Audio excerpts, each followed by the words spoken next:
Ашиг малтмлын тухайн 42 дугаар зүйлийн 42-1 дээр асуудлаар нутгийн захиргааны байгууллагатай гэрээ байгуулж ажиллана гэж тусгай зөвшөөрөл эзэмшигчдэд дүүрэг өгсөн байдаг.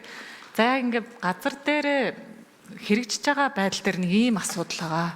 Тийг бас сайд юу гэж харж байгаа бол ер нь бол тусгай зөвшөөрөл байгаа сумын өөрөө удирдах байгууллага аймгийнхаа засаг даргатай тэгээд тусгай зөвшөөрөл эзэмшигчтэй ингээ гурвалсан байдлаар гэрээгээ хийгээд явдаг. Тэгээд тэрнийхээ дагуу юу хийх вэ гэдгээ гэрээндээ тусгаад хэрэгжилтэд хангаад явбал илүү үр дүнтэй байдаг. Тэгтэл харамсалтай нь манад юу болдог вэ гэхээр аймгийнхан засаг дарга нь одоо нэг нам. Сумынхан засаг дарга нь болохоор арай нэг өөр нам байлаа гэж бодоход тэр нь ингээд аймаг нь сумаа оруулахгүйгээр гэрээ ингүүтэй.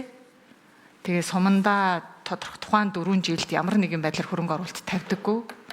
Тэгэхэд тэр сумын газар нутаг хөндөгдөөд байдаг боловч яг энэ нутгийн тухайн компани нь тусгай зөвшөөрөл эзэмшигч нь бас хуулийнхаа 42-т заасан өөрийнхөө дагуу гэрээгээ хийгээд мөнгөө сумдаа биш аймагтаа өгөөдөөтөл сум тухайн тусгай зөвшөөрөл хоёр хооронд ийм эзэмшигч хоёрын хооронд асуудал үүсчихдээ. Тэгэхээр энэ дээр ажлын хэсэг манай ажилтнуудын бодлогын байнгын ороонд дээр байгуулагдах гэж байгаад бол их талархалтай байгаа юм.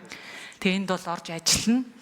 Тэгээ энэ бүгдээрээ энэ та зөндөө статистик өгж явуулсан байна. Ажлын хэсгийнхэн бүгдээрээ сууж байгаад баг аль сумд нь аль аймгийн сумаа оруулахгүйгээр хоёрлсан байдлаар хийсэн байна.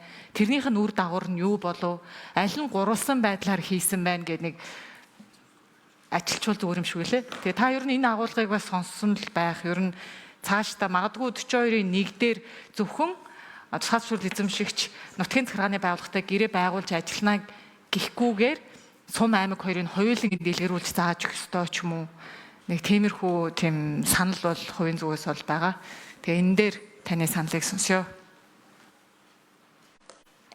За туан сайд 3 номерын микрофоныг нээж өгье. За уянга гишүүний асуултанд хариулъя. За энэ дээр яг орон нутаг дээр одоо бид нар энэ гэрээ байгуулна гэдэг ингээд заасан байгаа. Тэгтэл орон нутаг дээр нөгөө амьдрал баян гэдэг шиг нэлээд өөр нөхцөл байдлууд үүсээд байдаг. Тухайлх юм бол аймаг нь одоо сумууттай уурхайнуудтайгаа уулзаад та нар сумууттай гэрээ байгуулахгүй шүү.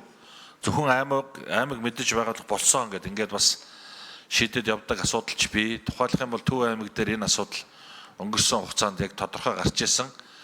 Сум нь юу гэдэг вэ гэхээр бид нар яагаад сумн дээр энэ уурхай ашиглуулж байгаа байж биднэрт ямар ч одоо шийдвэрлэх асуудал ялангуяа нийгмийн хариуцлагын хүрээнд байгаль орчны нөхөн сэргээх гэх мэт энэ одоо асуудлуудын хүрээнд бас бус хандив тусламжийн хүрээнд асуудал шийдэж болдгоо юм байна гэдэг ингээд асуудал ярьдаг. За миний байр суурь бол мэдээж гурвалсан байдлаар байх нь аймаг засаг захиргааны нэгжийн тухай хуулиараа мэдээж сум нь аймагта хариалагддаг ч гэсэн яг тэр сумын нутаг дэвсгэр дээр үйл ажиллагаа явуулж байгаа учраас бол гурвалсан байдлаараа явах нь одоо илүү үр дүнтэй гэсэн ийм байдал харагдаж байгаа.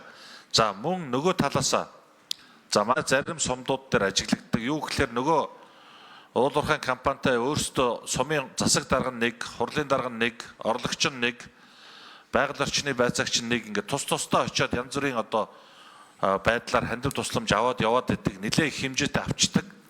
Нөгөөдхөө ерөөсөө ил тод мэдээлдэггүй. Тэгэхээр нөгөө уурхай бол бид нар өгж байгаа штэ өгөөд ийм гэд нэлээд сүүлд энэ асуудал яригдсан үед ил болдог. Тэгэхээр ер нь бол энэ асуудлыг бас ажлын хэсэг нэлээд анхаарад ер нь ил тод байдалд нь тэгээд харилцсан одоо тийм шудраг байдлаар шийдчих нь зөв бах. За дээрэс нь энэ асуудал цаашлаад ингээ явахаараа амнаатын хуваарлтыг орон нутагт хийх гэдэг асуудалтай ч гэсэн бас уялдаад явах асуудал байгаа гэж байр суурь ялъя. За ингээд асуултанд хариулт